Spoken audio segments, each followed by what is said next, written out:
ومن أحسن قولا ممن دعا إلى الله وعمل صالحا وقال إنني من المسلمين.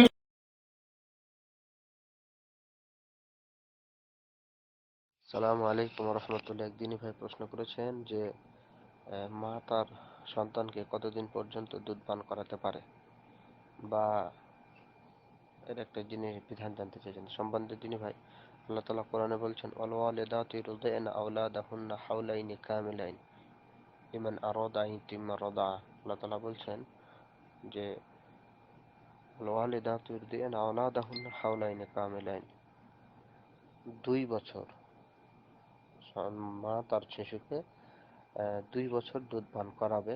লিমান আরাদা ইতিমা রদা, মানে যে ব্যক্তি চায় যে রজাআতটা অর্থাৎ দুধ পানকালীন সময় পূর্ণ করতে চায়, সেটা পূরণ করতে পারবে। অর্থাৎ একটা শিশু সন্তানকে 2 বছর দুধ পান তার মা চাইলে করাতে পারবে, কোনো সমস্যা নেই। এখন যেটা সমস্যা হয়, অর্থাৎ একটা শিশু তার মায়ের, কোরআনে 2 বছরের কথা বলা হয়েছে রাজাত পূর্ণ করার জন্য, মানে 2 বছর তাকে তো পান করাতে পারবেন। এতে কোনো মানে 2 বছরের বিষয়ে কোনো কথা নাই। এখন যেটা বিষয় হচ্ছে যে 2 বছরের পরে, তো হ্যাঁ 2 বছরের পরেও আপনি আপনার মা তার সন্তানকে দুধ পান করাতে পারে, এতে কোনো সমস্যা নাই।